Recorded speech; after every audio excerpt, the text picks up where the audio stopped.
letter.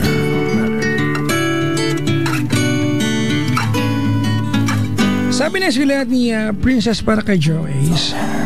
Dear Joace, hi bebe. The letter.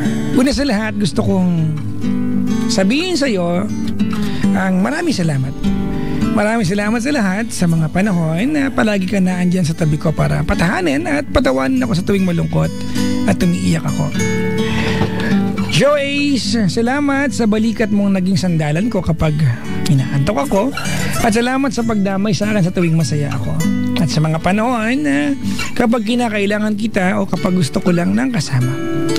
Salamat na andyan ka lagi sa tabi ko.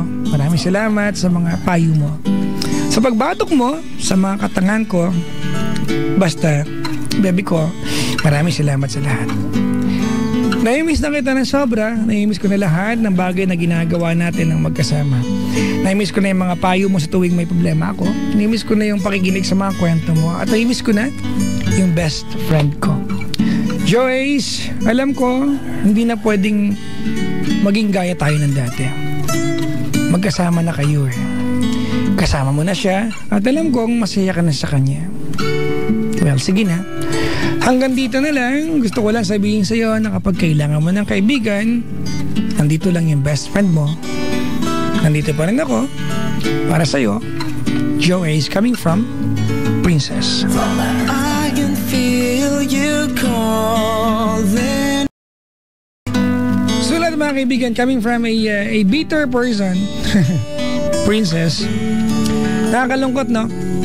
Na pag iniwan ka ng tao mahal mo, one of the biggest motivation that you should have is to move on and forget that you are in love to that person. And yet, may mga pagkakataon mga kaibigan that you are stupid enough to offer your friendship. Yung mga linyang, sige, tanggap ko nang wala na tayo pero pag kailangan mo ng tulong, andito lang ako. Paano ka makapag-move on? Tanga. Kaya nag-aantay kang hingi niya yung tulong mo. Kung may offer. Diba? Because you are not helping yourself out. I'm not saying, Princess, na masama na tumulong, especially when you are best friends. But, you have to remember, you are trying to achieve something and that is to be better. Nakakalungkot lang, di ba? Na ang tingin mo ay option lang sa sarili mo. Are you gonna be there for this person kapag sinabi niya na he is in trouble, especially kapag when it comes to love life? Do not torture yourself.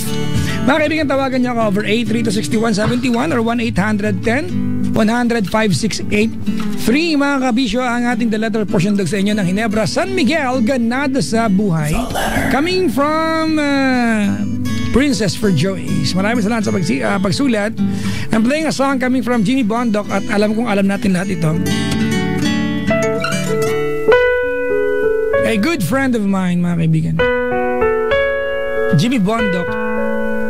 At totoo niya, mahaba po ang intro nito, mga 4 na araw po ito. Maligayang pakikinig po. Pwede ba kang dito, mag-sundance, panag mo sa ilaw, bago siya kumanta. Ano pa ba pwede kong gawin? Maggamot ng an-an mo, ganyan. Magkamot ng alak-alakan.